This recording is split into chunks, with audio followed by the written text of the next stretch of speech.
ప్రకాష్ రావు గారు అన్న చెప్పండి. ఇక్కడ 3 రాజధానులు అనే కొత్త పాలసీ పట్టుకొచ్చాడు ఈయన.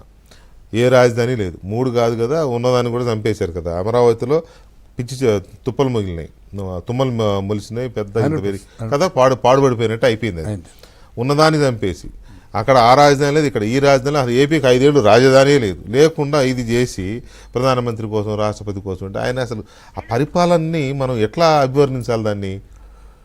అందరూ తుగ్లక్ అంటారు కానీ బహుశా వాడు సరిపడదు. Tughlaq better sir.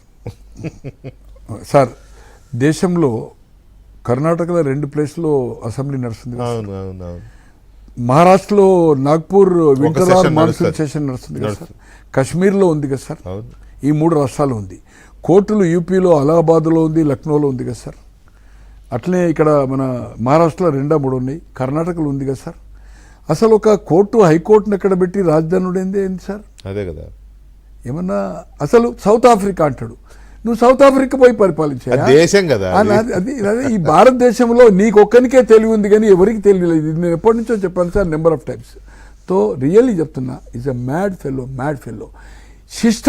సిస్టమ్స్ను కొలాబ్ చేసి సార్ లిక్కర్ మనం ఒకసారి చర్చించాలి. నేను దాని మీద రీసెర్చ్ చేసిన, నేను హోల్సేల్ చేసినవన్నీ ఇక్కడ 80లో ఆల్కహాల్ యూనిట్ దేవరాజ కాలంలో అక్కడ కర్ణాటక పెట్టినవన్నీ సార్.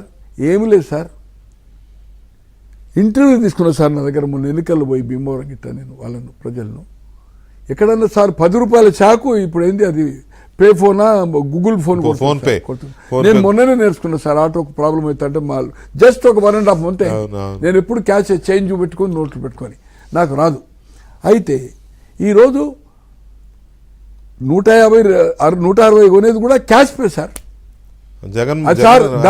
సార్ దాని మీద ఈ రోజు ఏదైతుందో బాలకోట గారు ఒకటి వండర్ఫుల్ ఎగ్జాంపుల్ చెప్పిండు. చర్చ జరగడం కాదు,